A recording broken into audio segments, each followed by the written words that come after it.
Hello, everyone. So this is yet another Tuesday. And what does that mean? It means that we are very happy. Well, I'm very happy to welcome you to this Amazon interview coaching, our free event from Day One Careers that we're trying to run for you guys every week.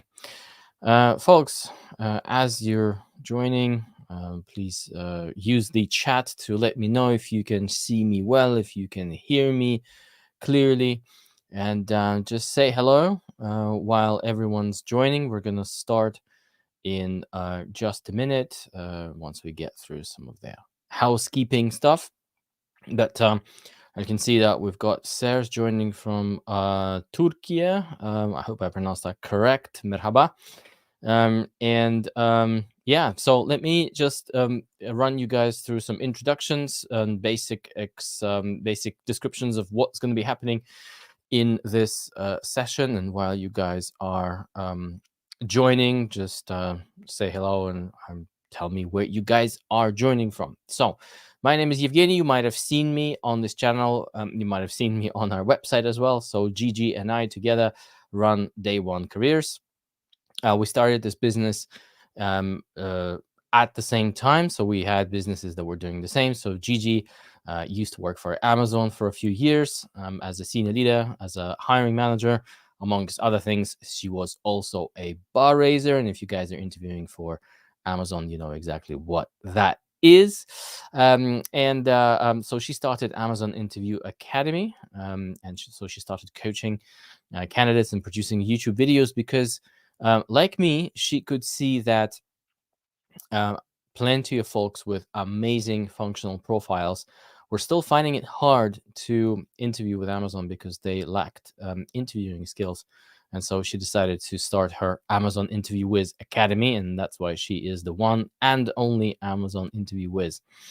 So I did the same when I was so I spent 3 years at Amazon, and in my last month at Amazon, I kicked Day One Careers off, and I essentially started doing the same.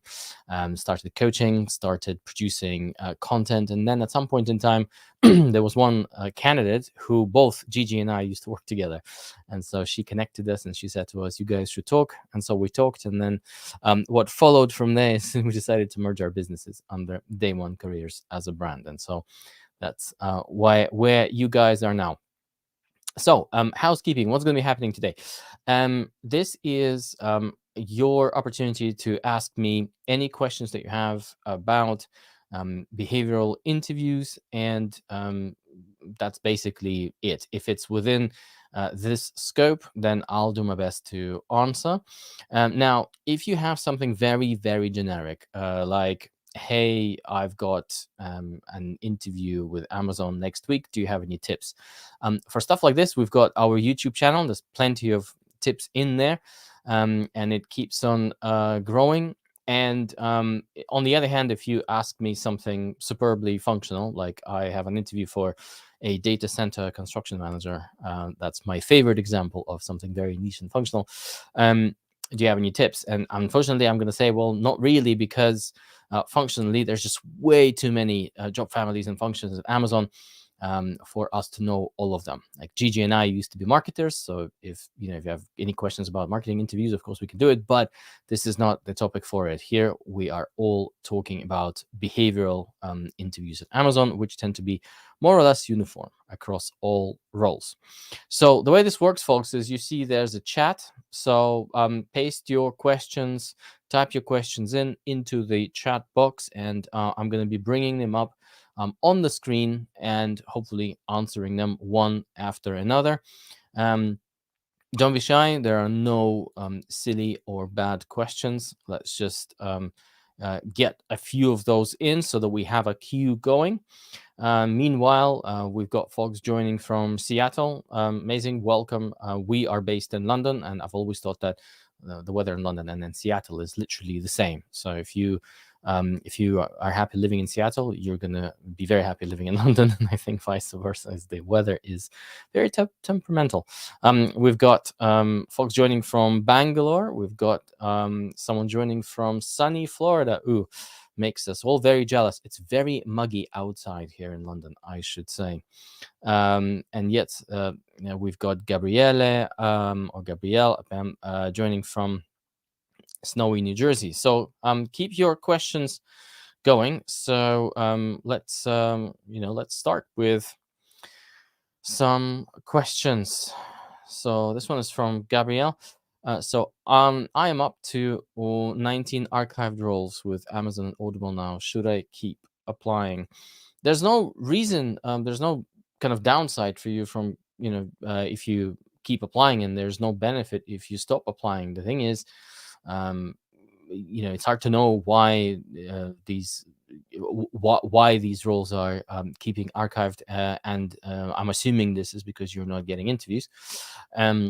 So quite frankly, if the role is relevant and your profile is relevant, there's no reason that you shouldn't apply. I mean, they're not asking for money for applications, right? So I know sometimes it's annoying. It's really up to you, to be honest.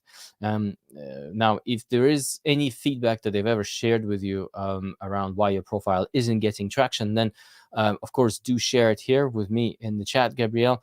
And we can have a conversation about that. But if it's literally you're not getting interviews, and for sure that you're applying to relevant roles, and you're just not getting traction, all I would say is, in the absence of any feedback, just keep applying to roles that are relevant. That's all I could say. Okay, let's keep going. So here's a question from Sirs. I cannot find the AIQB file despite all my searches on the internet. I just want to understand the question structures, mindset. Can you please help? So AIQB is the official Amazon interview question bank, which we don't have since we obviously left Amazon and handed everything over back to Amazon. And even if we did have access to AIQB, we wouldn't be making this information public because it's confidential to Amazon. What we can offer you, however, in place of AIQB, and in fact, I think what we've done is, in terms of a teaching or learning material, will benefit you no less than getting your hands on the official AIQB, which we can't help you with, unfortunately. We have actually created our own version of a question bank where what we did is we took our quite intimate understanding of the leadership principles, and from memory we would recall the kinds of questions that we used to ask, and the questions that we used to ask candidates in our interviews, they might have been from the official question bank, but they may be completely made up. And this is what every Amazonian can do. They can make up questions as long as they probe on the right behaviors. They can make up questions themselves, and that's something that Gigi and I used to do quite a lot. So we have created our own Day One Careers question bank for you. We call it the Amazon Interview Tool Pack, and you get this resource for free if you join our community. So our community, in order to join our community, let me just paste it at the end of the chat. So it's https and then :// members.day1.careers. So at the end of the chat, you will see this URL. So if you join our community, you get access to this resource immediately. It's free for you. Use it to prepare for your interviews, understand what sort of questions, what sort of themes Amazon will be asking you, but it's yours for the taking. Go for it. Okay, so let's keep going. And folks, we're a bit light on questions. So without your questions, we can't run the show. The show is here for you. I'm here for you guys for 50 more minutes. So let's keep this going. Keep those questions piling into the chat. Meanwhile, there's a question from Jennifer.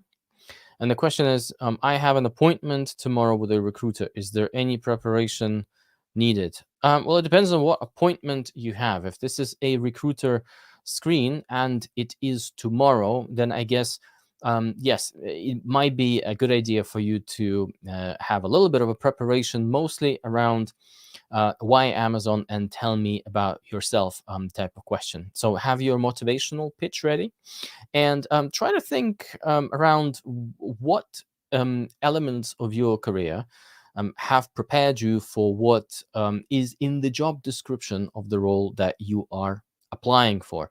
And that realistically will probably set you up as much as possible for your recruiter screen. They might ask you a behavioral interview question. Just expect them to also ask you something like, tell me about a time when you had to solve a complex problem, or the like. To be honest, quite frankly, they can draw from all across the spectrum for all the leadership principles if they wanted to ask you a behavioral interview question, which is why you probably don't have enough time to do a proper prep on those. But I would say for a recruiter screen, it's probably just enough for you to have your motivational pitch ready. And then for tell me about yourself, just have a think about what experiences from your career have prepared you for what specifically the hiring manager is looking for in the job description. So that would be my recommendation.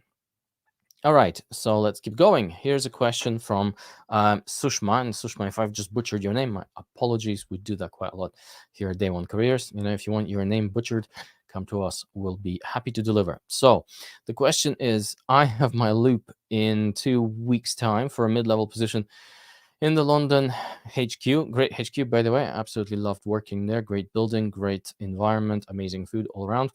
I have prepared 20 examples with lots of data points. Would it be okay to take a small sheet of paper with data points? Yes, Sushma, absolutely. This is absolutely fine. So interviews at Amazon are not memory tests categorically, and Amazonians like to ask for data, and they expect data and details from candidates during their interviews. So having memory aids with you in whichever shape and form that you want is absolutely fine. We've had candidates who preferred sticky notes. We've had candidates who had a Google Sheet side by side. We've had candidates who had a Notion page or a database open. So it literally is up to you how you want to organize your notes. Do have them with you, have your data points ready.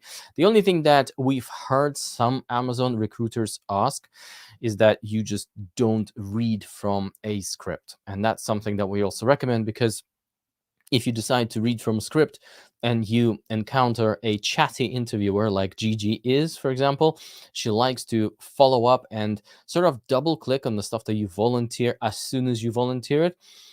Then if you have a script, you will struggle to get yourself back on track once you've answered the question.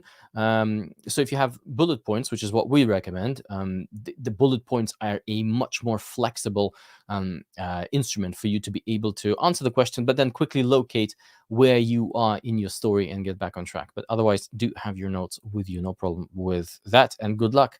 I hope it will all work out for you. LHR 16, I'm assuming this is the building you're going to be working in, is absolutely beautiful.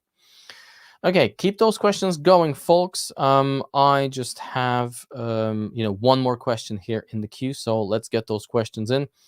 And here is a question from someone on LinkedIn: how to leverage industrial experiences for Amazon? It's a bit of a generic question, I would say, because it's difficult for me to understand. What is it exactly that you're referring to? Are you referring to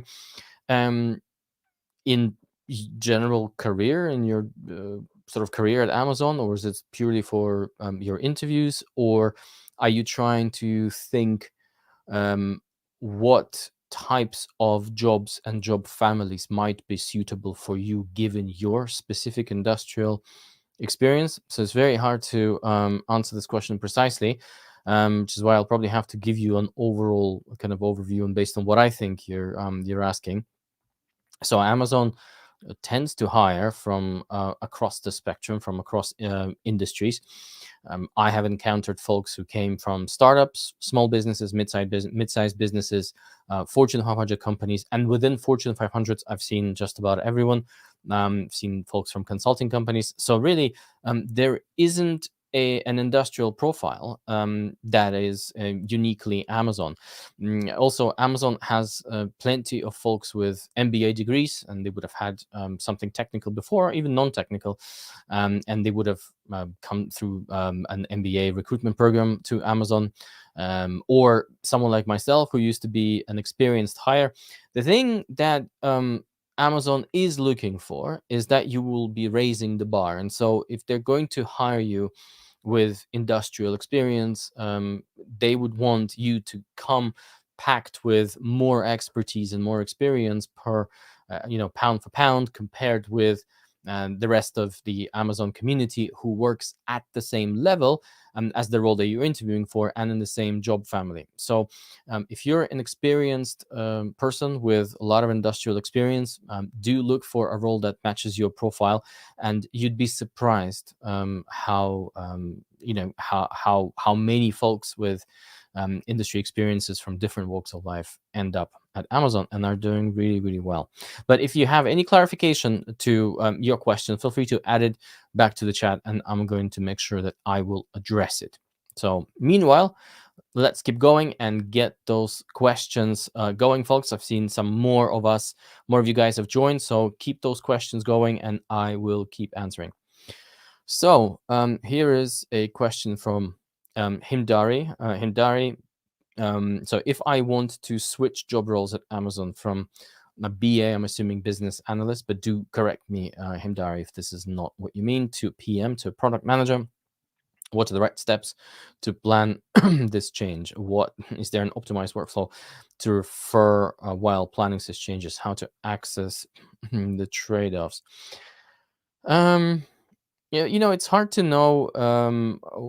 I guess, in terms of the trade-offs, well, these are two completely different roles, right? A business analyst or a PM. I would say that a business analyst, if you think about business analyst, is a very sort of, from my experience working with business analysts at Amazon, not just at Amazon, it's a client service role, right? It's a highly technical, highly experience driven advisory and expert role, where you're going to be oftentimes providing invaluable expertise to folks who will take your input and incorporate this input into their either decisions or proposals for someone more senior to make decisions. So very interesting role, and every BA that I have encountered at Amazon would have been working with great projects, great teams, and you cut your teeth on all sorts of different big data. So if you want to build your career specifically in the big data environment and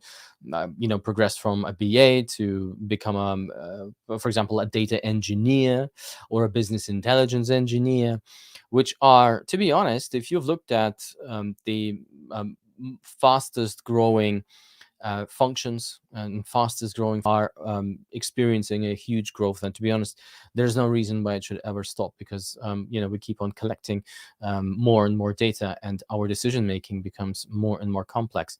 Now, a PM is a completely different kettle of fish, right? A PM is you need to be a jack of all trades. You need to understand all of the cross-functional areas that you will end up leading. You will have to be closer to the business or closer to the inputs of the business, and the trade-offs. There's a lot more ambiguity with in product manager roles, and so if you're someone who loves ambiguity, and it's not just about tolerating the environment of ambiguity, you actually have to thrive. You need to look for making order out of chaos type situations, type challenges at work. So if that's something that you really naturally gravitate towards, then you will love being a PM. In terms of planning these transitions at Amazon, to be honest, the best thing that you want to do, rather than me talking about it, I'll just give you $1 million advice.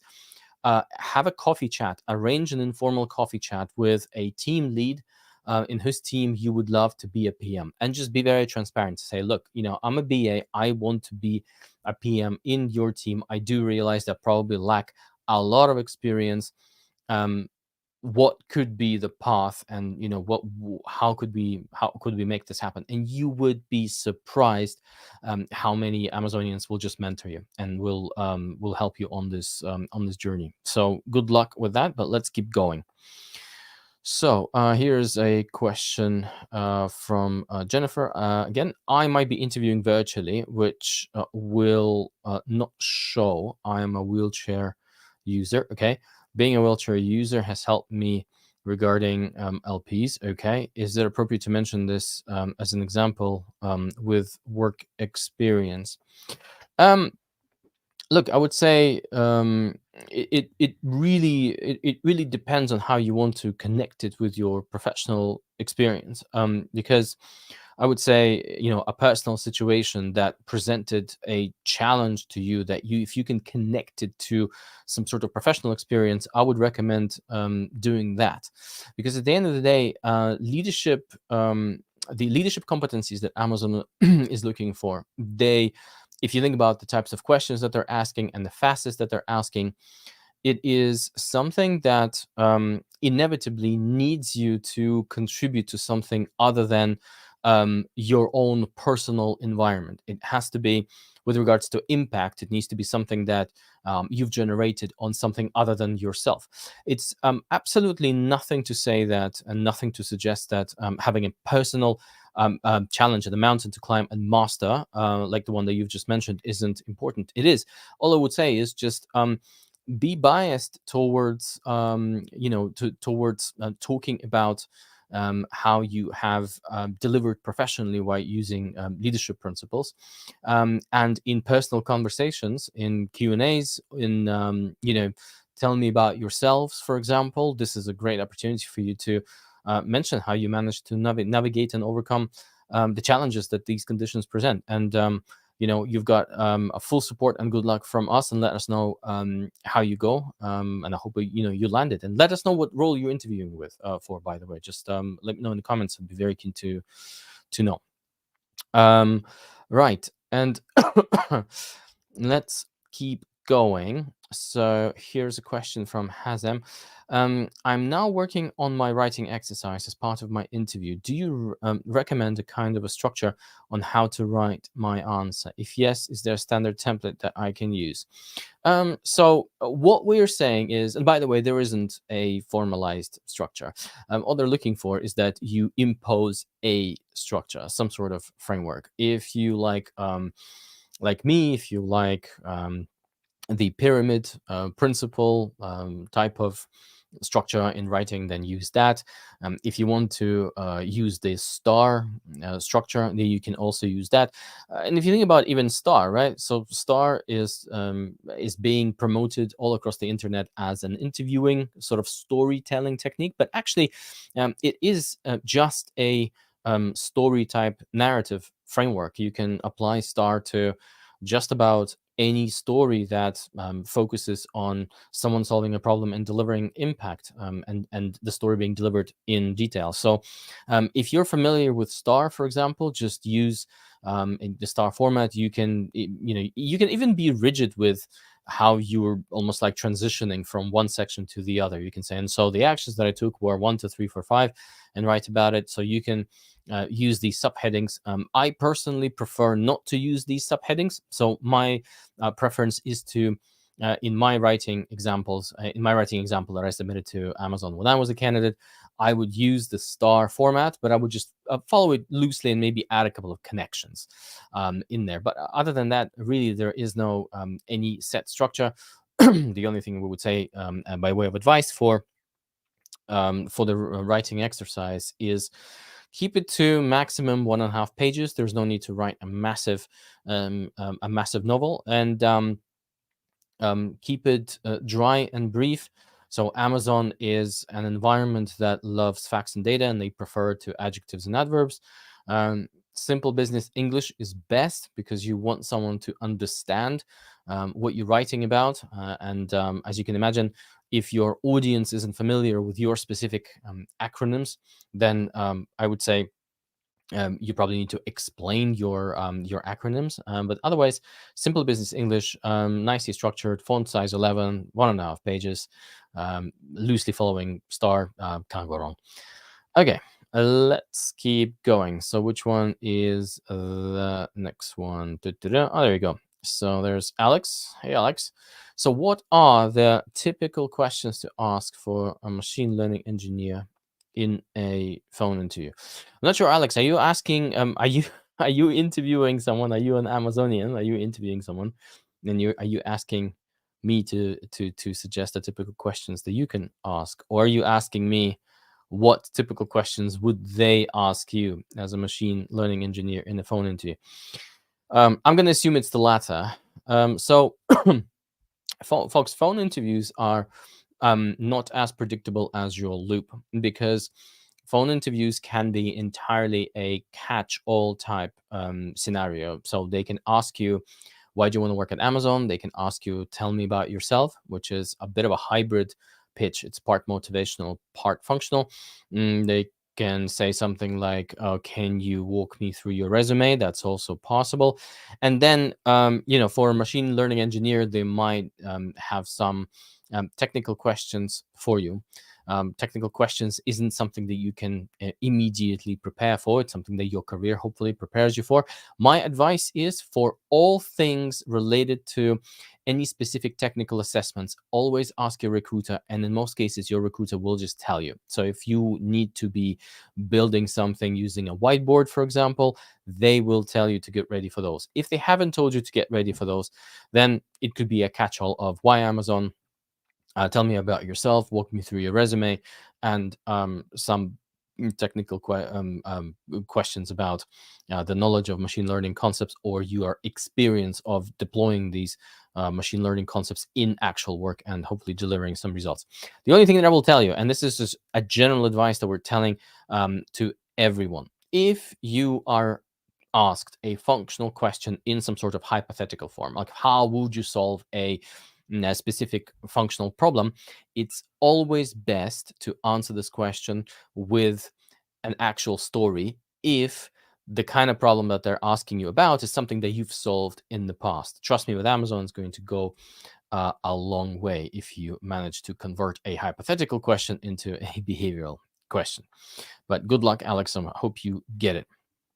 Another question from Sushma. So with regards to the two new leadership principles introduced in 2021, would you recommend preparing examples for these two? For background, I'm applying for an individual contributor L5 role.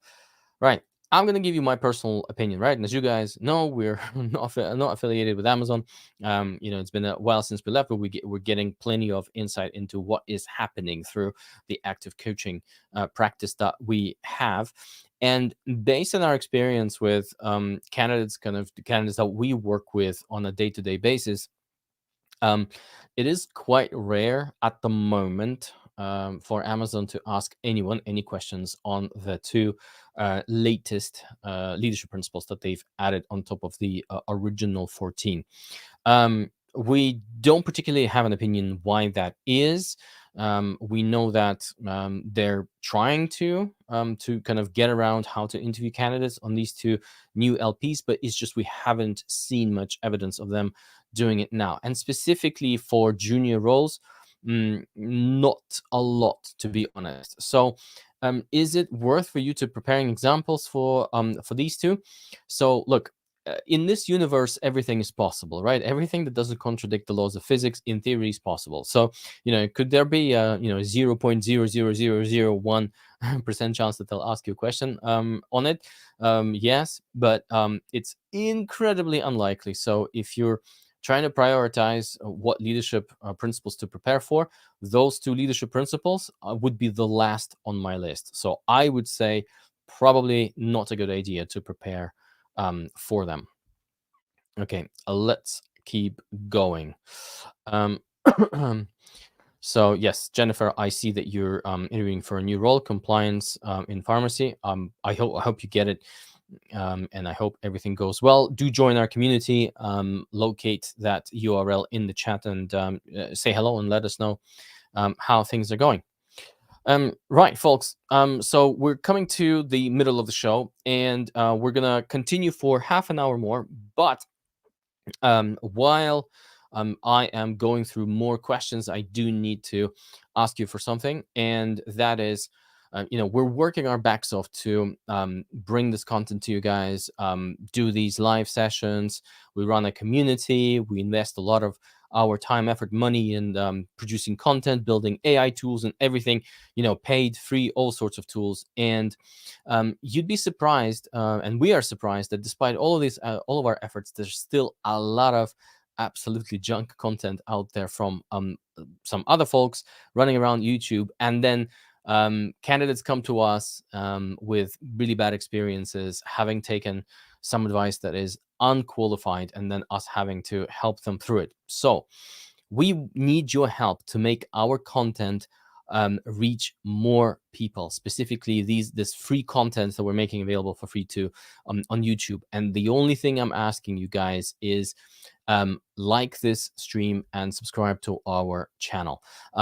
Every single like that you give us will give 10 more impressions, roughly, to this content. I won't interrupt the stream. We're going to keep going. I'm going to answer more questions, but liking this video will take you 2 seconds, and it's going to make wonders for other candidates to discover our content. Okay, so I'm going to assume you guys will go ahead and do that. And meanwhile, let's keep going, and let's bring another question. So here's one from is it Hicham or Hisham? Apologies if I've butchered your name again. As I said, come to Day One Careers if you want your name butchered. I would do this all the time. So you're interviewing for a senior applied scientist role on C Vision and forecasting. Any insights and tips for the first call with a senior manager, science breath, LPs, coding, etc.? What should I expect?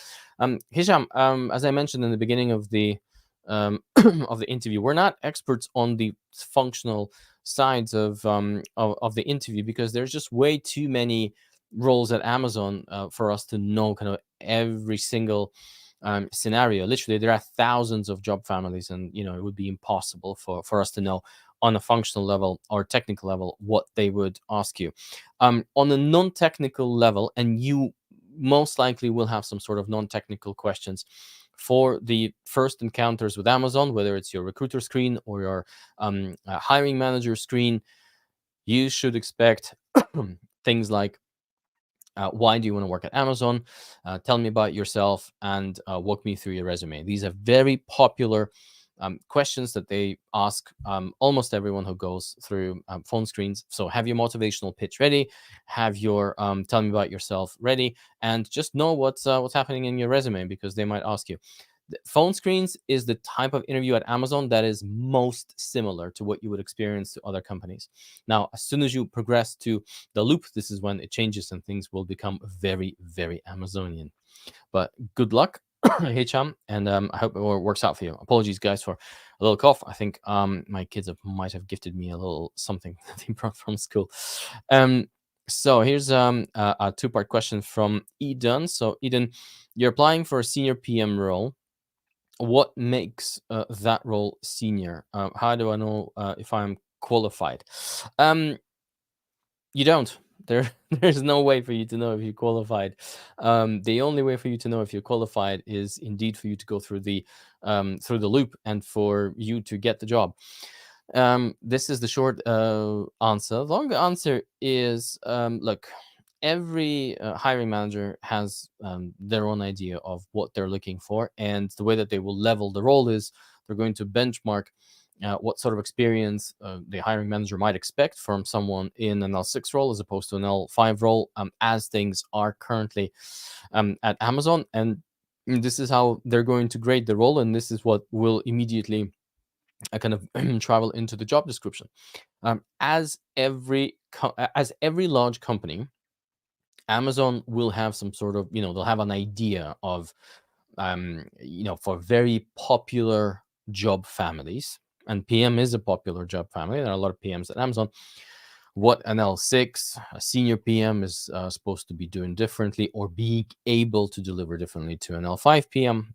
These guidelines and insights change all the time. So I think realistically, as a candidate, practically, the only way you can probably look at it is if you're applying for a role in the market where legally they can specify rough sort of years of experience. Rough years of experience is an indicator of, generally speaking, are you in the ballpark of having the chance to hit the grade or the level or not. It is a lousy proxy for having enough qualifications, but in some markets, Amazon continues to use it, so you can use that. And other than that, I would say look at the job description, see what they require. If you think that this is you, then apply. In fact, I would even encourage you to apply if the job description is 80% you, right? Or you think that you've got transferable skills that you can bring to the table. And you know what? What's the worst that will happen? They will not invite you to the recruiter screen or the phone screen or the loop. So what? There's absolutely no downside. As long as the profile is relevant, apply and then see what happens. And then ultimately you will know if you're qualified enough or not. But it's not something that you should be concerning yourself with too much, because there's not a lot that you can control there. Okay, let's keep going. So another question here, actually from you as well, Eden. What's the difference between the phone screen and the loop, and how do I prepare for the phone screen as opposed to the loop? So I kind of covered phone screens quite a lot when I was talking to and discussing the questions that other folks have added in regards to the loop. So the way that loop is different is that for non-technical roles, and if you're applying for a non-tech PM, your loop will be very likely 100% behavioral. So your 4, 5, 6, however many back-to-back interviews will all be something along the lines of, tell me about a time when you solved a complex problem, or you found a simple solution to a complex problem, or went above and beyond your call of duty for for a customer. So which basically means that in order for you to be successful in your loop, you need to come up with a huge story bank of pre-prepared examples, right? So Amazon will structure your loop around the leadership principles that the hiring manager believes are important for someone to be successful in this role.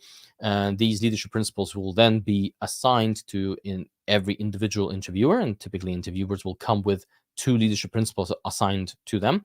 And you will need 2 stories for every leadership principle. So if you're interviewing, let's say, for an average L6 role, then L6 roles will typically have 5 back-to-back interviews in their loops. That means 10 leadership principles, and that in theory means 20 stories. You can cut down the story bank to about 16 stories by reusing some of them, but 16 to 20 stories, that's kind of what you need. And that's, by the way, just the fact that, well, we know that candidates have to come prepared with a lot of stories. We know that. And it's something that we've had to do when we were candidates, and as hiring managers, obviously we went through these processes, and we know it's quite a lot to ask. And that's why, for example, we've built the the AI coach. If you go to our website, www.day1.careers, you'll see that we've just launched the AI coach product that essentially allows you to verify and check over these stories, and you can literally screen your entire story bank to see if it matches the specific LPs. But I do know you do need to prepare quite a lot for the loop, and that's what makes the loop. You need to prepare a lot of content. Okay, let's keep going. If you have any other questions, by the way, about the loop, feel free to answer. Cool. So now let's see what else we have. Okay, here's another question. Actually, I think from from you as well. By the way, folks, we're the queue is empty. We don't have any more questions anymore. So keep those questions flying. We've got 20 more minutes. So let's chat some more. So sorry, just to clarify, it's a senior program manager role. What's the difference between a project manager and a program manager at Amazon? Yeah. So typically, so projects and programs, they're basically crisscrossed, right? So a project manager, you will be responsible for a particular project within a particular business vertical. So as a project manager, your typical focus is a business vertical. A program manager, you have a focus on some sort of program, which is typically a mechanism, a repeatable mechanism that is in a lot of ways is cross-cutting. So it basically goes across businesses. Projects have starts and finish, and programs oftentimes don't. So I'll give you an example of a program. So let's say, or I will invent one. So Amazon has a marketplace business where sellers, you, I, anyone else on this call can set up a business and sell something through Amazon. And so at some point in time, well, actually, I'm going to give you a real one. So at some point in time, Amazon realized that it wouldn't be great if sellers, right? So folks who sell through Amazon, if we could give them a Prime badge to all of their listings. Because if you think about traditionally, if someone who sells through Amazon wants a Prime badge on their listings at Amazon, they would need to either sell to Amazon, so be a big company like Procter & Gamble or Unilever or Diageo, and so Amazon will essentially buy as in bulk as through wholesale, or if you were a seller, you would need to essentially sign up for the fulfillment by Amazon program, in which case you have to send your stuff to an Amazon warehouse, and then from there it sort of goes into the same stream of everything else, so Amazon can fulfill their delivery promise 1 or 2 days depending on the geography. But then essentially what they realized is that there's a lot of sellers who don't want to inbound stuff into Amazon, and yet their own fulfillment houses are quick enough to fulfill the Prime delivery promise. And so they've created a program by which they would onboard sellers into a special program called Seller Fulfilled Prime, SFP, where if you, as a seller, fulfill a few conditions, you will get that badge. And you will be, if the user, for example, wants to filter on just Prime, then they will, your listings will appear. And so that is a program because it's not, it never ends, right? It's not a, the project would be to get a program like that established. But now that it's live and they're recruiting you to be a program manager, essentially you have to keep running it and keep evolving it. And it's more on sort of an ongoing basis. So I hope that made sense. Okay, let's keep going. So there's another question here from Alex. So I'm a candidate for the MLE phone interview next week. You were right about the latter case. Apart from the technical questions, what LP questions are most likely to be asked, or should I be preparing for all LPs? Right. So let's hang on a sec. So that was an interesting question. Following. So let's just step back here and let's just talk about how do you know what LPs to prepare for, generally speaking, right? Because there are 16, and if you think about 16 LPs, traditionally you would need to have two situations per LP. So what you need 32 situations. That's that is a bit crazy, right? Because I mean, it's possible, it's not impossible, and I've known candidates who did that, but it's not necessary. So how do you know what LPs to prepare for? So as I mentioned before on this show, when a hiring manager posts the role, they're meant to have thought about what leadership principles are important for this particular role. And if the hiring manager did a good job writing out the job description, in most cases, you will be able to identify the keywords, the different keywords that map to the different themes that are typically expected from candidates under one or another leadership principle. So I'm going to give you one very simple example. Okay. Now imagine that you're interviewing for a role that has a wide network of stakeholders that you need to work with. A PM role is one such role, for example, but not necessarily, not just PMs. For example, business analysts have a wide network of stakeholders because and customers, internal customers, because a lot of folks will be consuming the output of your work, which means that The minute you have a customer or a stakeholder, you have interests, right? And in a lot of cases, as will happen in a modern matrix-driven employment workplace like Amazon, some of these interests will be competing, and so sometimes, there will be folks who will be happy about your work. There will be folks who will be unhappy about your work. Relationships will be will be tense. You're going to be getting some choice feedback about your work. You will be dishing out some choice feedback about your work. So the minute they see they post in the job description that you're going to be interacting with a large set of stakeholders, earn trust will be critical. 100%, right? So that's how you know.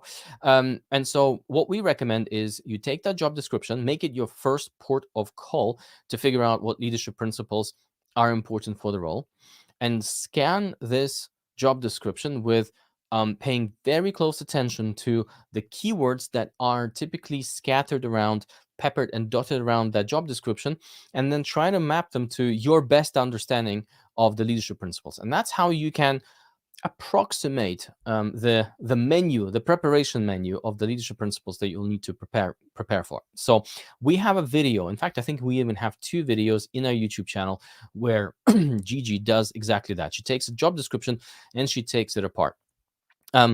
If that is something that if you can't tell what's happening, then my only suggestion would be is to join our community. So I've posted the URL to our community. So join our community, and from there there's a link where you can book Gigi doing this for you. So she'll scan your job description and she'll send you back your job description with the frequency table, almost like a frequency table of leadership principles that that she sees coming through your job description. And in most cases, that has been very, very helpful to candidates. We also have a link to the service from our main website. So if you go to www.day1.careers, and it's under services, and you can book it there. But have a go at doing it yourself, and see if that works for you. Cool. So and then I guess so for phone screen, look, in a phone screen they will ask you 1, maximum 2 questions. I think more likely just 1 question, and they can just draw it from any LPs that are important for the role. So I think do this exercise, try to figure out what LPs are important for the role. But in the phone screen, it will be random. They can just pick it, any of the LP that they believe is important for the role. So that's very funny. A question from Eden. That's exactly what we do as a company. We offer the ability for sellers to keep up with a seller fulfilled program. Well, there you go. So as you exactly. So SFP, if you join Amazon, and you might be the program manager to manage SFP on the Amazon side, right? Because again, you're going to be your KPIs will be slightly different, because you're going to be the customer. You own the customer facing program, right? But SFP is just an example. There will be other, FBA, for example, is also a program. Just to give you another example, and it's alive, and you have to keep on evolving it, and maybe start some new programs, right?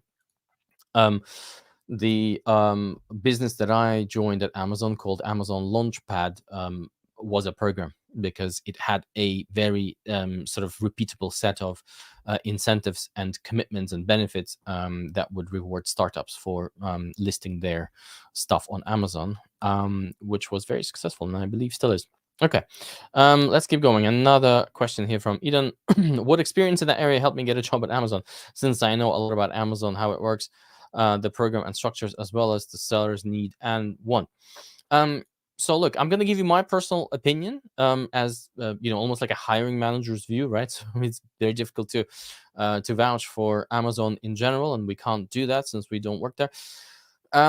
If I was someone who was, let's say, I don't know, a head of a program like Seller Fulfilled Prime, where it sounds like you're having experience, and I was looking for a PM, and someone, I would be looking for someone who has some sort of e-commerce experience, right? And usually, if I think about the profile of folks who would be coming into that team, they would have had some sort of e-commerce experience, or they would have had some consulting experience. But and that, which is, I guess, with consultants, you can essentially hire them to do any roles whatsoever. They just tend to learn and pick up.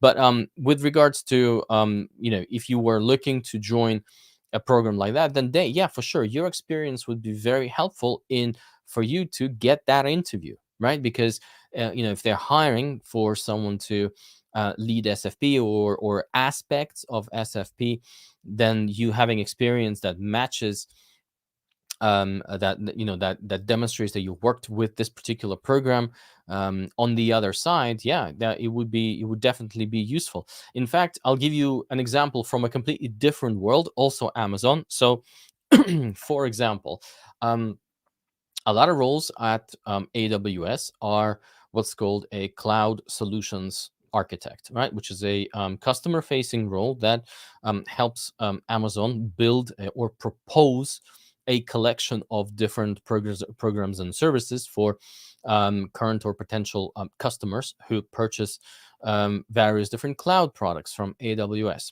So, um, in a lot of cases, what we see is folks becoming cloud solutions architects at Amazon who have done some sort of integration work with Amazon's cloud products outside of Amazon. So they might be, for example, working for a company that offers small businesses integration services with different cloud platforms. They might be working with all of the cloud platforms like Azure, AWS, and Google Cloud Platform. But a person who has done this job outside of Amazon will be familiar with different cloud technologies. And when they interview you for a cloud solutions architect at Amazon, that experience will be super handy. So definitely works for that. So if that's something that your company is doing right now, you should definitely look out for those roles at Amazon.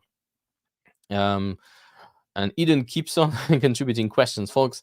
Throw some more questions. We've got 9 minutes. Let's answer some more questions. But Eden, for sure, keep contributing questions if you have more questions as well.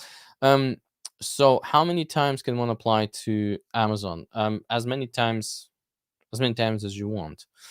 Just don't apply randomly. That's all that I would say. Don't apply randomly. Don't make it come across, because each time you apply for a role, there's they can see that you've done that, which again is not a problem. As a hiring manager, when a profile comes up and you look at the application history of profiles, in most cases there will be an application history because folks will be applying to different roles at Amazon, which shows you, and hopefully shows you, Eden, and shows everyone else who are here in this show, that it's okay to apply multiple times. And it's a very common thing for hiring managers to see that there is an application history.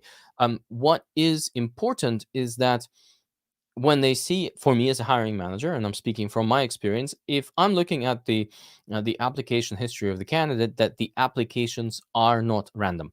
It doesn't mean that you always apply for just one specific functional area. It doesn't mean that you always apply for one specific job or one specific location. It just means that there needs to be some sort of connection between your professional profile, your resume, and the jobs that you're applying for. So, but otherwise, there's no limit. There are no red flags. Are there any red flags for people who keep trying and trying? No, absolutely no red flags. Just for the fact of trying and trying. So just for this fact, there are no red flags. There might be other red flags depending on what goes in that interview. And if there's something that goes horribly wrong in terms of some sort of dishonesty, or I don't know, some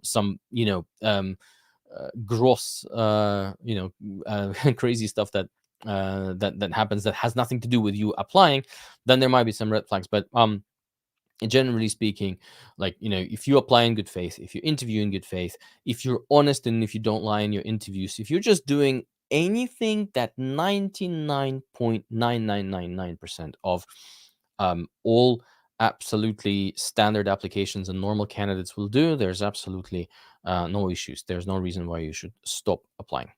Follow up to Eden's question: how long is the freeze time after one fails an interview? So after the phone screen, there is no freeze. So, and it's usually it's called a cooling off period. It's not freeze. After the phone screen, there is no cooling off period, so you can just apply immediately. And then after the loop, it really depends. It really depends on the team that you're applying with. Really depends on individual situation. At some point in time, some candidates were telling us that in some teams at AWS, they were applying like a standard 24-month cooling off period, but we saw it for a little while and then it stopped appearing. So it doesn't look like there's a standardized cooling off period. Certainly, we are not in our coaching practice. And folks, when we work with candidates day in and day out, we don't see any standardized cooling off period being applied. So, which is good. It's good for you. Just again, reminder: apply to relevant roles, but otherwise, don't feel like you have to stop applying. Here is a question from Gabrielle. Why does Amazon have the question whether one worked at the government and then asks several procurement related questions? No clue. Honestly, I have no idea why they asked that. I have no idea why they asked that. It might the only thing that I might think is and again, this is me just speculating randomly, something to do with some sort of concerns around conflict of interest, bribery, that sort of stuff. That's again, I don't know why they do that, but if I can connect the dots, maybe the traces for those questions go all the way into the land of all things legal. But that's my speculation. That's my hypothesis. And I would imagine that these questions, by the way, would appear with other Fortune 500 companies that are, behave very kind of try to do the right thing in all of these areas and act with integrity. So yeah, but that's my hypothesis. Question from Sushma: during the loop, would I be given an opportunity to ask interviewers my questions in the end? In other words, should I also prep questions for the 5 interviewers? Yes, normally this is exactly what happens at the end of the loop. So you will be able to ask questions, and do get your questions ready. I sense that there's another follow-up questions. Well, if I do need to get the questions ready, then what are those questions? And our guidance is prepare those questions that are important to you. Don't try to manipulate the interviewer or the interview outcomes with these questions, because these questions, they don't count towards the assessment of your responses during the loop. It's something that time is definitely for you. And again, from our experience, we can tell you that Amazon is not for everyone, right? And ultimately, of course, the only way to figure this out is to join the company and then make up your mind: is this for you, or is this not for you? But there's a lot of stuff that you can find out by asking questions, both during your interviews but also outside of your interviews. So you don't need to ask exactly the same.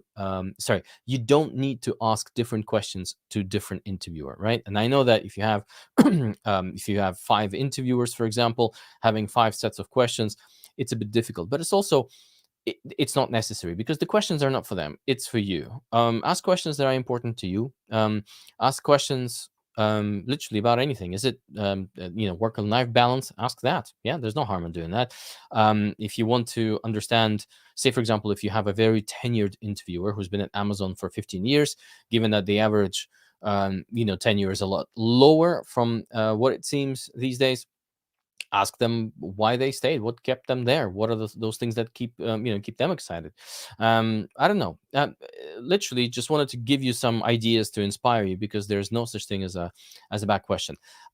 What you want to avoid is not having questions at all, because if you don't have questions at all, then that is a data point that they will know and they will use. Because if you don't have any questions, it probably means that you don't really give much care to the fact that you're going to be spending a lot of time in that company, right? And that's something that will be a little bit suspicious. But otherwise, you can ask any questions that are important to you. Right, folks, this is the time when I need to talk to you about some of the freebies that we've developed for you that you should go and check out. So absolutely free stuff that we have designed for you. To just stay for 2 more minutes, and I will send you from the session packed with value. So let's start with this little guy. So we have a free course. So I'm just going to take this ticker away. So we have a free course which if you go to this page here, so I'm just going to show you here, yeah, this page, and somewhere in the middle of the page, yes, just scroll down, you're going to find the link that says, start your preparation for your Amazon interview journey for free. And you can get a free course that will teach you how to answer questions on customer obsession. And it's going to give you, so customer obsession is, I'm going to say it's the most popular leadership principle at Amazon. It's present in just about every single loop that I have ever attended or held as a hiring manager. And knowing how to answer questions on customer obsession will go a long way. You will also have deconstructed mock interview there where Gigi interviews herself, and you will be able to understand and have an example of what a great response actually looks like. So go and grab that freebie is there for you to take. Then if you join our community, and it's members.day1.careers, as soon as you join that community, you will also get another freebie from us, which is called Amazon Interview Tool Pack. Amazon Interview Tool Pack is our it's basically our version of the question bank, which we have designed ourselves. We came up with these questions. Because we've been hiring managers for quite some time, we know intimately what sort of what stuff we want to expect from candidates in terms of leadership principles.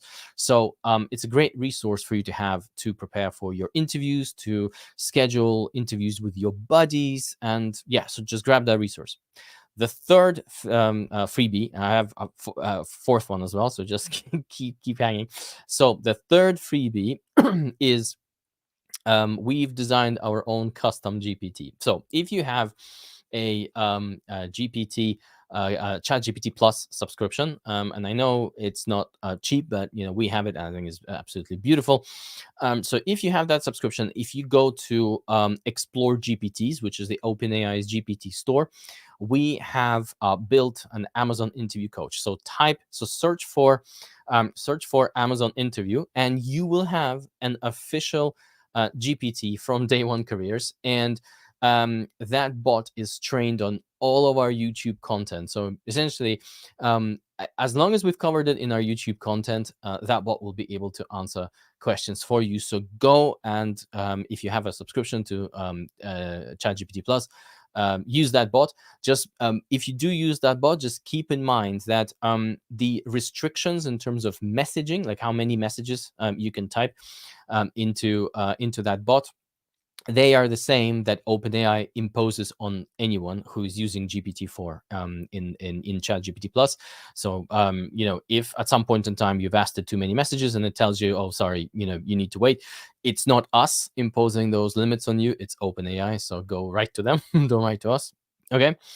And then the last freebie I'm going to tell you is, if you join our community, which is members.day1.careers, and I'm just going to type it in the chat for you. So members.day1.careers, you will be able to find other candidates who are interviewing and schedule interview practice with them. So all you need to do is just get yourself a Calendly or a TidyCal or a cal.com account. Connect it to your calendar, designate some time slots for you to practice with others. We have a channel there that's called Interview Buddies, and just go and post that link in there. Find yourself folks to practice with. And lastly, and I'm gonna let you go, folks. In the free community, in the Amazon interview chat channel, we have the same chatbot that is currently live in OpenAI, the custom GPT, the chatbot that's trained on all content of this channel. It's out there. It's answering your questions. So again, if you have questions on anything that we've ever covered in our YouTube channel, you can get it absolutely for free. In our community, you can get it through our custom GPT in the OpenAI GPT store, and then go get this freebie that we have on our screen. And yeah, so if you have any other questions, you know where to find us.